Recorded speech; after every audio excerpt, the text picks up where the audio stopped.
Bienvenue sur Sophia Science, la chaîne YouTube qui répond à toutes vos questions sur le monde de la science, notamment la science, les mystères, les extraterrestres.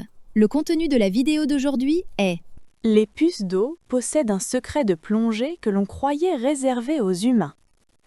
Imagine une minuscule créature vivant dans une mare tranquille, une puce d'eau, presque invisible à l'œil nu et pourtant capable d'un exploit digne d'un plongeur humain.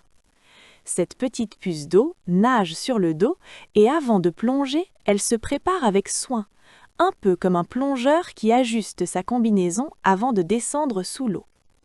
Chez les humains, pour bien flotter sous l'eau, on joue avec l'air contenu dans la combinaison ou dans les poumons. Trop d'air et on remonte, pas assez et on coule. Les puces d'eau font exactement la même chose, mais à leur échelle.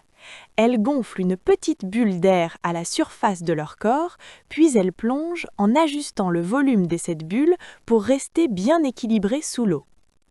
Des chercheurs australiens, Philip Matthews et Roger Seymour de l'Université d'Adélaïde, ont observé ce comportement fascinant et l'ont raconté dans la revue Nature.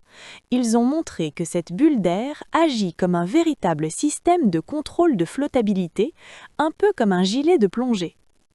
Beaucoup d'insectes aquatiques utilisent aussi des bulles d'air pour descendre sous l'eau, mais pour eux, cette bulle sert surtout à respirer. Elle capte l'oxygène dissous dans l'eau comme une branchie improvisée.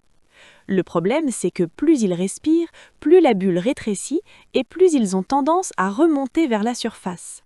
C'est pour cela que ces insectes restent souvent accrochés à des plantes ou à des objets sous l'eau. Les puces d'eau, elles, ont un avantage incroyable. Elles possèdent de l'hémoglobine, exactement comme nous. Cette molécule transporte l'oxygène dans le sang.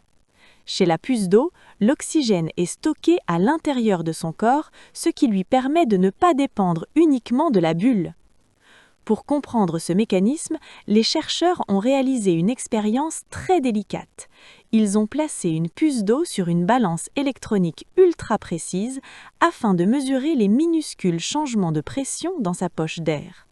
Ils ont alors compris que la puce d'eau respire grâce à cette poche quand elle est immergée, pendant que son hémoglobine reste saturée en oxygène. Sous l'eau, la puce d'eau récupère juste ce qu'il faut d'air pour rester stable, ni trop ni pas trop. Elle ajuste sa flottabilité comme un plongeur expérimenté qui contrôle sa respiration pour rester immobile dans le bleu silencieux.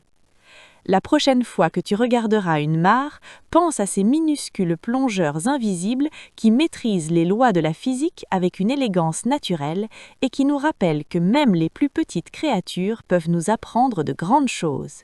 Laissez vos questions dans les commentaires ci-dessous et Sophia Science fera de son mieux pour y répondre. Merci d'avoir regardé et à la prochaine!